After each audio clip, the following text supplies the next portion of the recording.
સ્થાનિક સ્વરાજ્યની ચૂંટણીની તારીખો જાહેર થઈ છે ત્યારથી જ ભાજપની ચૂંટણીલક્ષી કવાયત શરૂ થઈ છે। ત્યારે શહેર ભાજપની સાયન્સ પ્રક્રિયા પૂર્ણ થઈ હતી। સુરત મહાનગરપાલિકાની 120 બેઠકો માટે 2062 દાવેદારો મેદાને છે। વોર્ડ નંબર 10માં સૌથી વધુ એટલે કે 137 દાવેદારોએ ફોર્મ ભર્યા છે।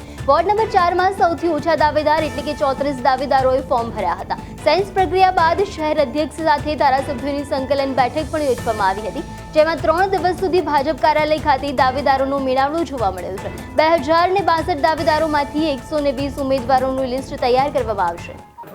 3 દિવસ હાલમાં જે મહાનગરપાલિકાની ચૂંટણી આવી છે તે અંગે આજે કાર્યાલય પર 3 દિવસ નિરીક્ષકો પધાર્યા હતા અને એમાં જે દરેક વોર્ડના દાવેદારો મળી કુલ 2062 ફોર્મ ભરાયા છે અને એમાંથી આજે પહેલે એ દાવેદારી પૂર્ણ થયા બાદ અત્યારે સંકલન ચાલતી હોય છે અને શીર્ષક નેતૃત્વ જે નક્કી કરે એ પ્રમાણે જે નામો આવે છે તેને જીતવા માટે ભારતીય જનતા પાર્ટીના કાર્યકર્તાઓ જીવ તન મન અને ધનથી લાગી જાય છે।